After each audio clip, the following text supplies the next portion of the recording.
Mumbai local में छेड़छाड़ की घटना सामने आई है। गुरुवार रात वेस्टर्न लाइन पर ग्रांट रोड और चर्नी रोड स्टेशन के बीच छेड़छाड़ की घटना हुई।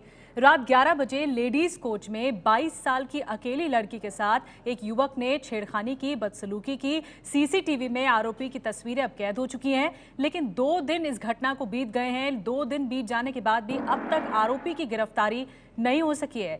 ये सीसीटीवी फुटेज है जो कि पुलिस के हाथ लगा है और उसी आधार पर तफ्तीश को आगे बढ़ाई जा रही है। ये जो घटना है गुरुवार रात की है। गुरुवार रात को लेडीज कोच में अकेली थी लड़की और उसके बाद छेड़खानी की इन आरोपियों ने, इन युवकों ने। रात 11 बजे की घटना है। लेडीज कोच में 22 साल की लड़की अकेली थी, उसके बाद बदसलूकी की गई, इन छेड़खानी की इस युवक ने और फिर सीसीटीवी कैमरे में कैद हो गई हैं तस्वीरें, आरोपी की तस्वीरें कैद हो गई हैं। और अब इसी आधार पर, ये क्योंकि अहम सबूत है, उसी आधार पर अब पुलिस अपनी जांच पड़ताल आगे कर रही है। मुंबई लोकल में ये बड़ी घटना सामने आई छेड़छाड़ की। एक बार फिर से मुंबई लोकल में सुरक्षा के सवाल उठ रहे हैं, क्योंकि लेडीज कोच में रात होने के बाद सुरक्षा गार्ड होना ज़रूरी है, मौजूदगी रहनी चाहिए सुरक्षा गार्ड की, लेकिन नहीं थी।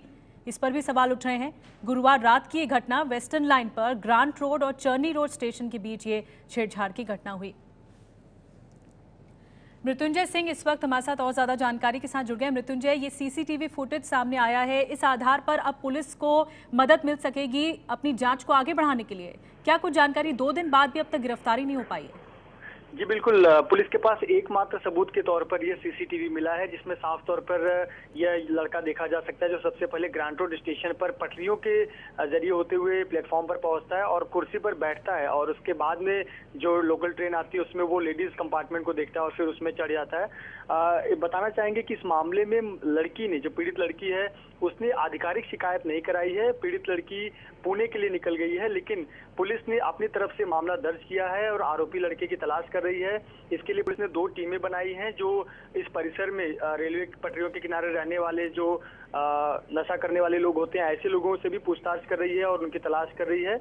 पुलिस को अनुमान है कि यह लड़का वेस्टर्न रेलवे लाइन की पटरियों के किनारे रहने वाला कोई हो सकता है, और ऐसे पर पुलिस की टीमें इस लड़के की तलाश कर रही हैं। लेकिन आप साफ तौर पर देखें तो ये किस प्रकार से आरोपी है जो रात के अंधेरे में पटरियों के जरिए प्लेटफॉर्म पे आता है और कुछ समय तक बैठता है और मौका देखकर वो लेडीज कंपार्टमेंट में घुसता है। लेकिन जो सबसे बड़ी सवाल उठता है और लापरवाही है कि कोई भी आरपीएफ का सुरक्षा कर्मी लेडीज डिब्बे में मौजूद नहीं था। इस वजह से यह घटना घटित हुई और मुंबई एक बार फिर शर्मसार हुई।